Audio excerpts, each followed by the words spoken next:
Bookman war on the colony and occupied more than a third of the colony. Every activity was stopped. Everybody had only one thing: find Bookman and stop this. And we had no weapons. They had the guns, they had the cannons, they had everything. And yet, the fear. So Bookman, one of the great leaders, he was eventually captured, he was eventually killed. And when they got Bookman, they wanted to make an example out of Bookman so they could scare all the other people from rebelling. So the legend was they got Bookman's head, decapitated him, and put his head on a stick and put it out in the public so that everybody could see it as a way to scare them. But at this point, people got rid of that fear of dying. So the rumor was people would walk past the head, see the head and say, they rub their head and say, we're going to carry on the revolution. One of the fascinating things about the Haitian Revolution is how little pride human beings outside the African diaspora have taken in it, which is fascinating to me, because this is an event of universal human significance, the only successful slave revolution in the whole history of humanity. In all the millennia of slavery, they've been from Greece to Rome to the Ottomans to the Abbasids. No one's ever had a successful slave revolution. The next Haitian leader who would take the revolution to the next level was the great Toussaint Louverture.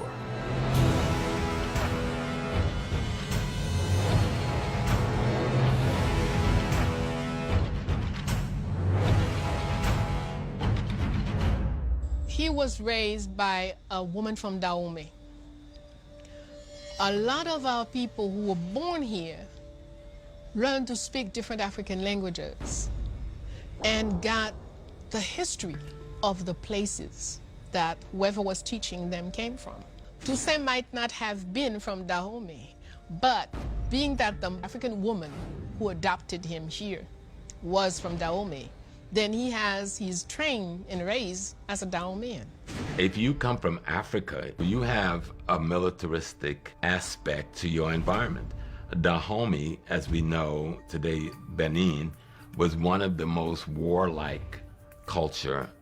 That's where we get the term Amazon women, Amazon warriors, because of the women warriors of Dahomey. On television, they make you think Amazon women come from someplace else. But these are you go to Benin and you can go to the museum and see statues of these women and so forth, these women warriors. Toussaint is born on May 20th, has a very different, even in slavery, their experience is very different. He was a submissive person in slavery. He had slavers who kind of like him. It was believed that Toussaint Louverture had been free from the age of 45. We now know he was free from about the age of 30. So he'd been a free, privileged African, if you like, in as much as that can be the case in a slave society, for quite a long time before the revolution. He was heavily Christian, he could read and write, he was very Europeanized, and in many ways that determined his leadership, his experience of slavery, which was said to be, say, less harsh than someone like Dessalines, and his being free for so long. He constantly tried to placate or make peace with France. Toussaint was an enslaved African who became a free African at some point in the process. I don't know whether he bought his way out of freedom or was granted manumission, because all of the slave societies seem to have put in place some process of manumission for the enslaved persons. And so he became a member of the French military. And he was the first African to become a general in the French military. He became a great general. But what he's noted for is that before he even went into fighting, he made sure that his enslavers were off to America, okay, because he didn't kill them. And he always really had an affinity for the French. He was operating in very difficult circumstances. I mean, it's not as if black people in Haiti had natural allies in the hemisphere. They had antagonists in the hemisphere. With regard to Cuba, which was controlled by the Spanish, that was an antagonist. With regard to Jamaica, controlled by the British, that was an antagonist. Of course, the United States was not altogether friendly. And then, of course, there was the French. And so he was maneuvering, aligning with one power against another power. In 1802, Napoleon sent one of his generals, Charles Leclerc, over to Haiti so that he could try to bribe Toussaint into turning on some of the other Haitian leaders. Early on in May 1802, he is speaking to Toussaint. He sent for Toussaint. Toussaint came, and in the room there are but 2 chairs, a table. On that table, 1 million francs. And he said to Toussaint, "This money is yours." And Toussaint said, "Well, what do I have to do for it?" He says, "Nothing. Just bring me Dessalines' head." Toussaint put both his arms on the money. And he says, "If it is Dessalines' head that you want, you may as well cut both my arms right now." He also develops a mindset that I'm respected as a French successful soldier. And so it was to his detriment that he thought that the military relationship that the French had for French soldiers would allow him to survive their imprisonment. And they don't apply that military standard to African peoples. Napoleon understood that Toussaint wanted to get that respect from the French. Toussaint really, really wanted that respect. Toussaint really wanted to be accepted by the French military. Toussaint wanted to be accepted by the French elite class. And Napoleon saw that, and Napoleon played on that. So then little by little, Toussaint became the top guy here, period. Militarily and politically.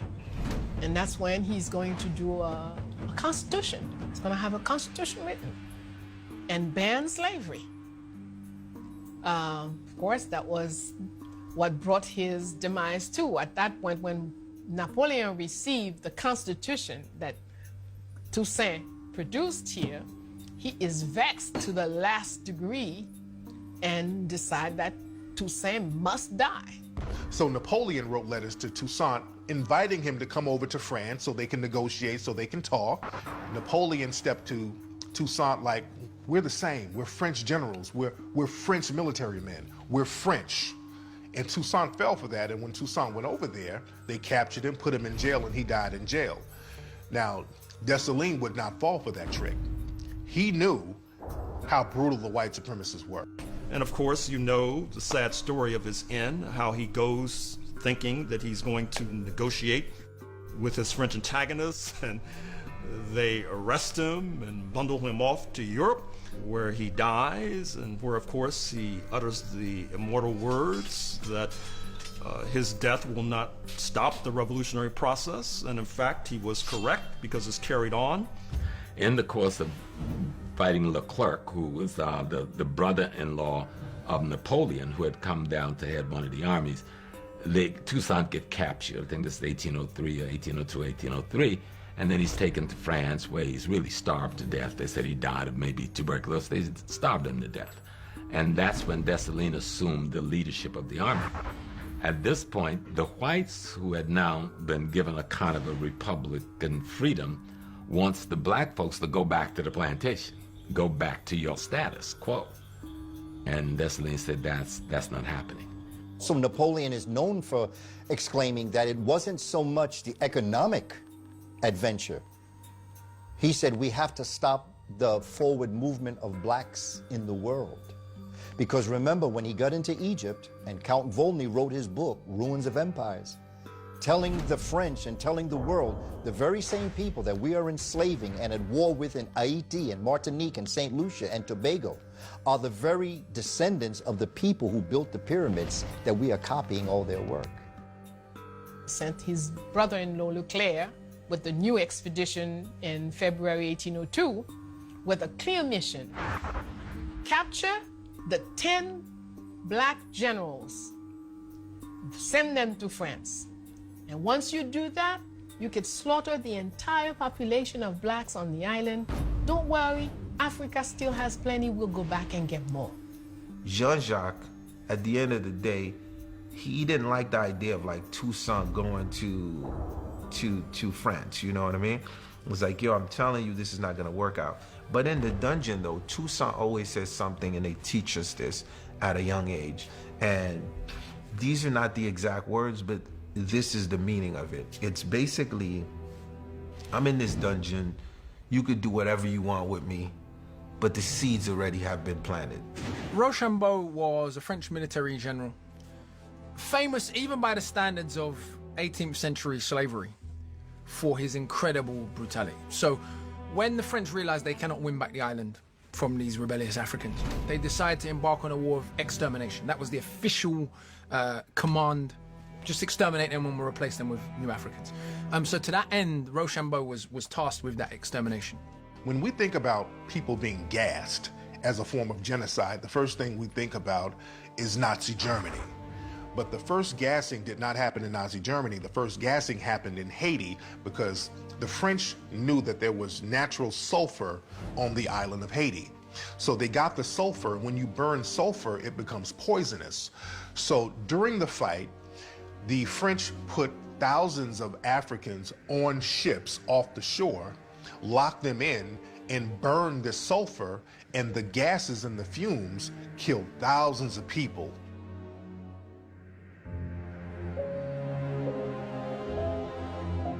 Most wicked, vicious, atrocious thing that ever walked on this island. If you wrote a book of 1,000 pages, you couldn't tell all the atrocities that this man performed here, and with pleasure. Rochambeau, French general, very well respected, very evil, very demonic with the tactics that he used. Napoleon sent him over to Haiti to carry out the genocide campaign. The thing about Rochambeau not only disliked black people, Rochambeau disliked all the mulattoes too. He hated the mulattoes even more than he hated the blacks. So Rochambeau was a real piece of work. He came into that port and he didn't reveal what he was gonna do. And the people were really, really scared. And they held a festival for him. And it was a couple of days later when they were starting to feel, okay, this guy is not as bad as people have been saying, right? Then he invites them to this ball. When Rochambeau came to the island, a lot of people didn't know what Rochambeau's agenda was. Nobody really knew anything about him at the time. So when he got to the island, people were kind of sitting back watching to see what he was going to do. So Rochambeau announced that he's going to have a ball, this big party, this grand gala, for all the wives of the mulatto soldiers. So at this ball, at this gala, they have this big, luxurious party where they're wining and dining the mulatto free women. You know, they got drinks, they got music, they got food. They're really partying and living it up. The French generals are there, the mulatto women are there, everybody's just mingling, having a good time. So Rochambeau makes an announcement that he wants to have the women follow him in another room in the house. So he walks down the hallway with the women following him. The women are just, you know, going along with the vibe, going along with the program, going along with the party. They don't know what's happening. They're still giddy, laughing, giggling. Once they get in this other room, Rochambeau announces to the women, hey, I got presents for all of you. So there are these boxes lined up. And there's different variations of this story, but this is the most popular one. So Rochambeau has all of these boxes of presents lined up for the women. So the women are, you know, they're still in a festive party mood, but now they're confused. So they see these boxes and they see Rochambeau announcing that he's giving them gifts. So the women are like, okay, cool. So the women get the boxes, and when they open the boxes, they look inside and they see the decapitated heads of their husbands inside the boxes. So the women are terrified. Rochambeau's standing there laughing, giggling, just laughing his head off, because he's letting them know, I don't care about the blacks or you mulattoes, and this is what I'm going to do to all of you while I'm here. That move there made the mulattoes and the blacks come together as a unit against the French. On the island of Cuba, for some historically unique reason, these dogs had been bred to chase down Africans. And in fact, some of those dogs were imported to North America to chase down Africans. And some of those dogs wound up in Hispaniola to chase down Africans. And these are the dogs they would send out to chase down black people whose only meal was the flesh of black human beings. Because one of the things European pseudo-historians have done is, one, said that the enslaved Africans massacred all the white people left on the island at the end of the revolution, which they did not. They massacred all the French, but the whites who fought with them, the Polish and the Germans, as it says expressly in the 1805 Constitution, were not only not killed, were now classified as black people. They killed all of the French left on the island, 4,000 or 5,000 people. But these are the same French who just embarked on a war of extermination against them. And remember, there were still French troops on the island. They were just on the other half of the island, what now is the Dominican Republic. So it's not like France stopped posing a threat the moment they got their independence. In fact, not only were French troops in the other half of the island, they were agitating in the other half of the island. So this is the context in which that massacre takes place. That's basically what the Haitian Revolution was about. Africans dying bravely, whether it was getting boiled, whether it was drowning, gassed, shot, beheaded, burnt at the stake. We had a culture where swording, fencing was a part of our culture. Lancing, using lances was a part of our culture. Going back even to South Africa with the Zulu nation. When Shaka took a long lance and created this short lance, he created both a spear and a sword. And so that's a part of African culture. Going all the way back to ancient Egypt. A lot of them had military training in African traditions, people freshly arrived from Africa. And then they had the military training of fighting for their different colonial master against another colonial master. But a lot of the tactics they used were what today we'd call guerrilla warfare. They didn't fight in the way, they knew they couldn't defeat a European army of 20,000 people, 80,000 people. They've got much less sophisticated arms, they've got way more arms, etc. in a face-to-face European-style empire versus empire battle. So they used guerrilla warfare, they used raiding techniques. Primarily, what you have is the people who know their ecology. If you've been to Haiti, Haiti has a terrain of hills and mountains and plateaus. And if you are the African, you live in that every day. You plant there, you till the grounds there, you hunt there. And so you master that terrain.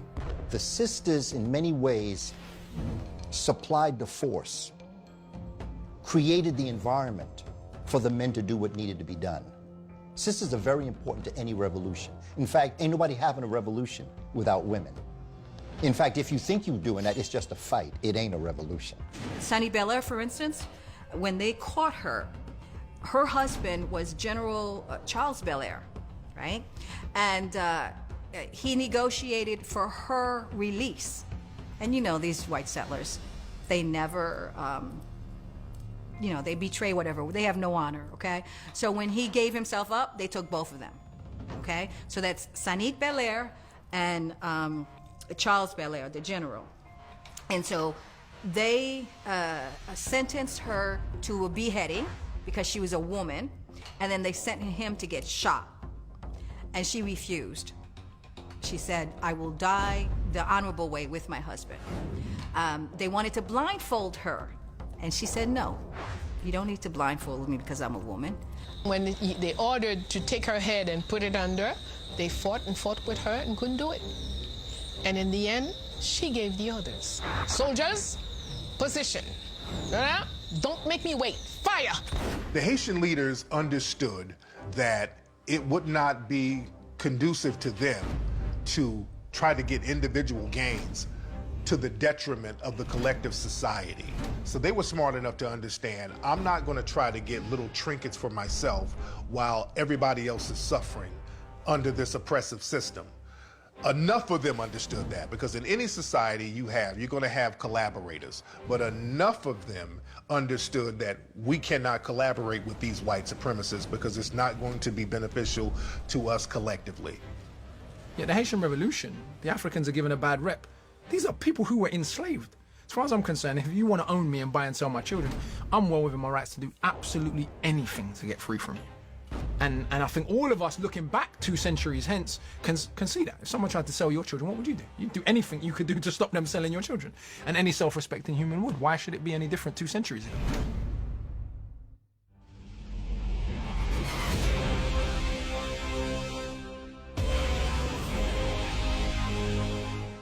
Toussaint Louverture opened the pathway for freedom and independence. But the man who doesn't get enough credit for bringing the revolution to victory is Jean-Jacques Dessalines.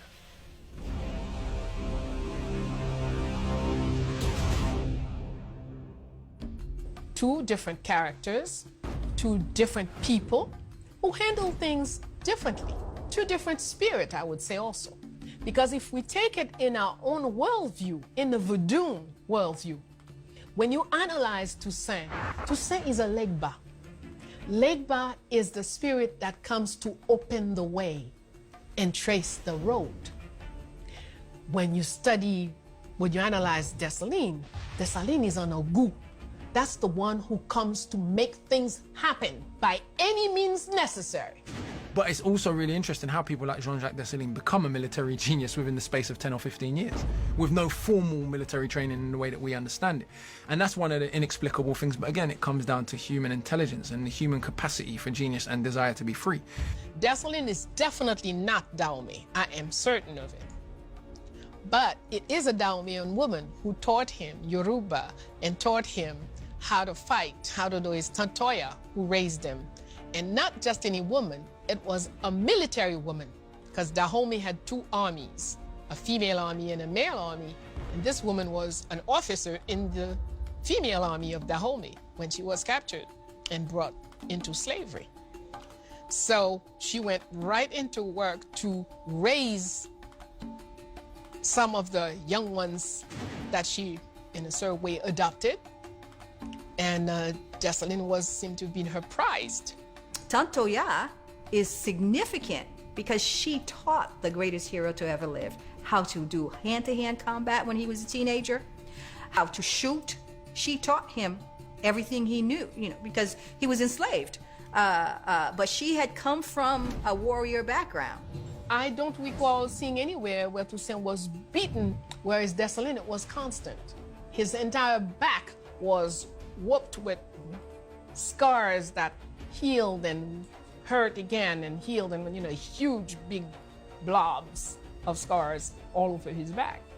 And Dessalines, as opposed to Toussaint, did not have the love of the French military. He had a deep understanding of the European exploitation. He also had a deep understanding of the ruthlessness of the various European populations when they were taking out vengeance on the African population. See, the difference between Toussaint and Dessalines, Toussaint wanted to make deals with the white supremacists. Toussaint felt he was a military man. He had some kind of camaraderie with the French. He felt that he could make deals. He was somewhat one of them. They would respect him as a military man. And that was his downfall. Now, Dessalines, he knew, and he's really the only modern African leader who understood that you cannot make deals with terrorists. You can't make deals with white supremacy. White supremacy is the ultimate form of terrorism. And Dessalines was the only person who was smart enough to realize that, and he got all the white supremacists off the island. That's the story. So he was enslaved African. He was definitely beaten a lot. He ended up being bought by a free black man. So, those assimilated Negroes could do some good things if they want. His name was Jean-Baptiste Dessalines, the free black man who bought him and gave him his freedom. But Dessalines never forgot what slavery was about. So what Dessalines did is, you buried alive 500 Africans, he hung 500 French. For everything that Rochambeau did, Dessalines did the same thing. Add up all of those different characteristics, the topography, the geography, the guerrilla warfare, the use of arson, etc., you begin to understand how and why the Africans on the island were able to prevail. At the end of the war, it was really bloody. And I think there was a point in time where Rochambeau had killed thousands, and he matched them, like head for head. I mean, one of the raids I've learned about was a raid Dessalines undertook where they raided a French camp with just machetes. Now imagine you're a heavily armed French camp, and a bunch of dudes walks into your camp with just machetes and chop you up. The level of bravery and arrogance almost that takes to go and face the French with just machetes. The other piece to remember is you have St. Lucia, Tobago, and Martinique. Those are other three islands that the French are reinstating the enslavement process. And what the Haitian people are doing and Dessalines are doing is he's watching that and he's saying, look, it won't be long. If they can get those surrounding islands back where they were years ago, then they're going to come over here next. So Dessalines, he said straight out, he said, we are going to take care of these cannibals. The British Army came here in 1801 with over 30,000 soldiers, and saying that it didn't want to waste too much time, wanted to do a rapid operation, and in less than a couple of weeks was going to take over the island. Well, he didn't know there was a man here called Jean-Jacques Dessalines. Toussaint Louverture was there too, but the main man on the ground was Dessalines. And sure enough, they had to leave on the ground. As they run back to their boats, they had to leave 25,000 troops on the ground. And that's the largest loss of the British Army in the entire America. A lot of the Haitians came from places like Angola. When we think of Angola, we hear about capoeira. Capoeira is one of the fighting styles. Now, capoeira, people think that it's Brazilian. Capoeira is not Brazilian. As a matter of fact, the Portuguese banned capoeira from Brazil up until the 1930s because they didn't want those Africans using that, because the Africans were using that to free themselves in Brazil, beating the Portuguese. You had brothers like Zumbi, who was from Angola, and they were using the OG capoeira. The capoeira that we know now is watered down because it's based on an oral tradition, because they burned the books and the instruction manuals and got rid of those down in Brazil because they knew that Africans getting a hold of that knowledge, that was very dangerous. So a lot of those African fighting skills, like capoeira, these are old African systems that we transfer to each other, and many of the Haitians, they tap back into those fighting skills. Stick fighting, capoeira, different types of African martial arts, and these were the skills they used to beat the French off them. The Haitians had a certain resilience about them, you know, where they applied science a lot of times, and science is very strong, you know, so there's powders that are created, and these powders are not gunpowders, but if you spit it in someone's face, there's ways to numb them. And this is all science. So our brothers and sisters in Haiti had an understanding of nature where they used nature. They knew how to use weather. They knew how to use the trees to cover themselves, to hide themselves. And when all the forces would come in, they would come down on just brute force. The martial arts that they brought from Africa, the fighting systems that they brought from Africa, the ability to make weapons out of wood and stick. Once again, you have this small island of black people with the population probably not exceeding 500,000 at its highest point. And it's surrounded by antagonists, not only in the Caribbean, but actually worldwide, in a sense, to the extent that European powers had their tentacles globally. And so this was not a time for revolutionary leader of Africans to be pussyfooting around, shall we say. Being a military is not just about weapons. It's much more. You have to be spiritually, you have to be a military. You have to know how to treat people. You have to learn how to heal, because you're going to hurt, you're going to kill. You must do to heal so it will balance your soul. So there are a lot of things involved in the training of Dessalines, but you have to be clear. And Dessalines was very clear that slavery was no child's play. Enslavers didn't care for us, they care more for a stone on the ground than any breathing people that look like us. They spared no one who was fighting against them, as any soldier should do. And so the Africans proved to be extraordinarily good swordsmen. They were extraordinary with using lances, or what we call spears, and they learned very quickly how to be extraordinary using a rifle. And so we defeated the French straight up and hands down. One of the really interesting things when you examine the French testimony is the frustration that the French particularly had with this tactic. They complain about it, they call it cowardice or whatever else, but then in other places, when the time was right, you hear French soldiers talking about a guy jumped down the cannon today. And these are the people we have to fight. The sheer terror of, like, we're fighting people who've decided now liberty or death. They've decided they are willing to die for their freedom. And this is one of the most fascinating questions about any revolution, but about the Haitian Revolution in particular. What makes people decide at this point, we're now willing to die for an idea, but we weren't yesterday? And you see this behavior. You see people being burnt and tortured, laughing at it. You see people recklessly risking their life. Battle of Vertier, if you look at the French testimony of that final battle, the African behavior in that battle, we would say, was so militarily reckless, i.e. they were so willing to die for their freedom, that the French stopped the battle in the middle to congratulate them and say, listen, we've never seen people die like this. By the time Dessalines rises, circa 1803, circa 1804, the revolution is pretty far down the road, and he had learned the lessons that had ensnared Toussaint and was not about to be arrested and detained by supposed negotiators in good faith. Not only were women very active, there are lots of children active in the fight. Children who made their names.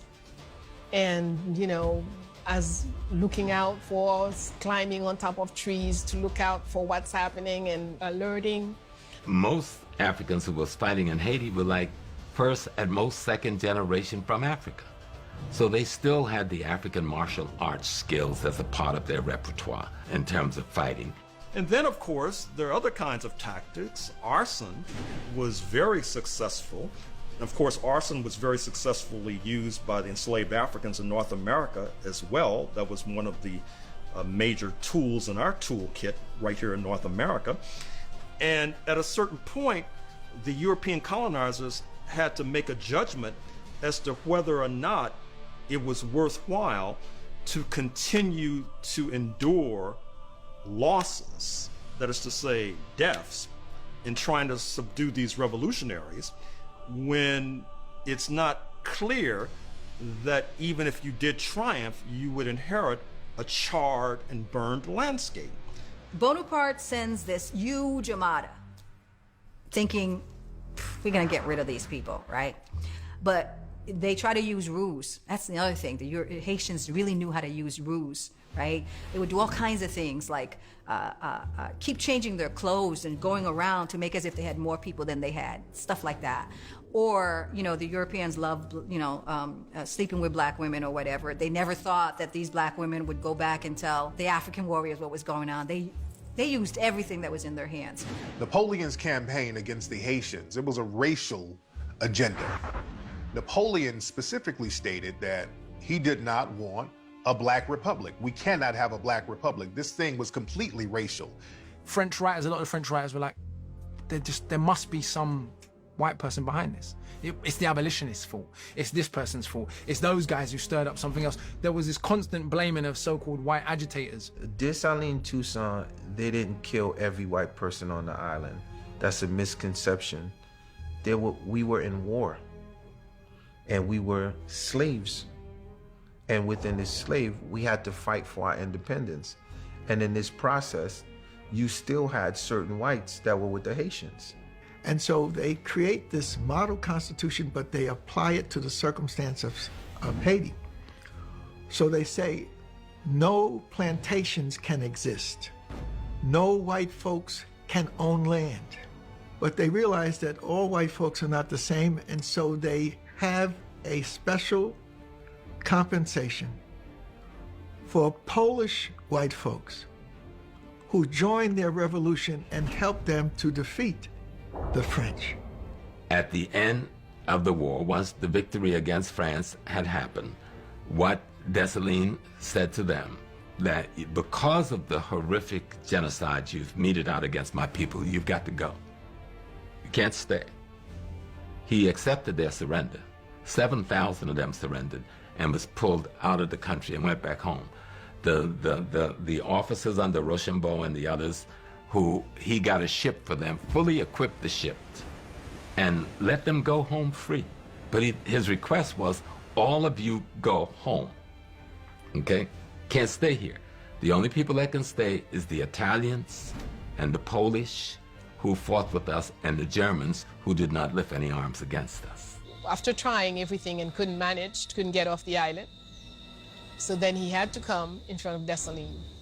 And according to his own journal, he said, Dessalines was magnanimous. He complimented him. He said, you're a good soldier, even if you've lost.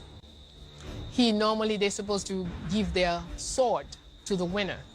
He says, no, keep your sword. You're a good soldier. I don't need your sword. I got my own. And so he's, what are you going to do to me? He says, nothing. I'm going to send you back to France.